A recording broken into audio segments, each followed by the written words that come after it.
Tara at magluto tayo mga Mars ng spaghetti. Favorite ko talaga ang spaghetti dahil nga birthday ko nung nakaraan. Pag uwi nga namin dito sa Laguna ay nagluto nga kami nitong spaghetti.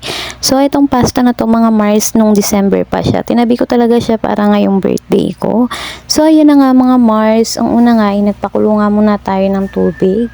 Nilagyan din namin ng salt mga Mars at nilagyan ng oil and ayan mga Mars nilagyan na natin ang pasta.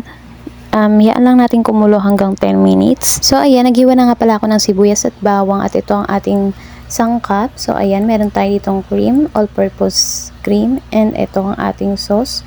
At yan, ang sibuyas bawang at hotdog at itong ating pork. So, ayan mga Mars, ang halaga ng pork na nabili namin is 100 pesos.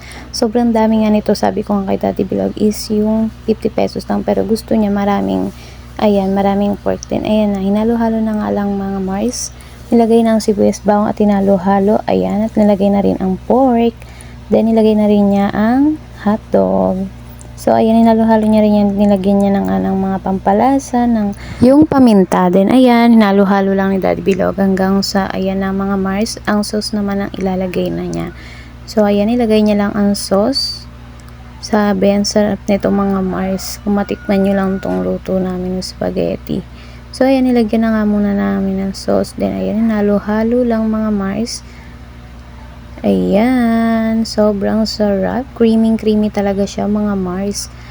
So, ayan, halo-halo lang hanggang sa kumulo na yan. Then, pwede na. Kain na tayo mga Mars. So, ayan mga Mars. Pwede nang kainin. Nilagyan pala namin ng cheese yan. Hindi ko lang nabidyohan. So, ayan mga Mars. Sobrang dali lang gumawa ng spaghetti. Grabe, ang sarap nito. Kaya gumawa na rin kayo dyan mga Mars. Please share and pa-comment na rin mga Mars. Thank you for watching.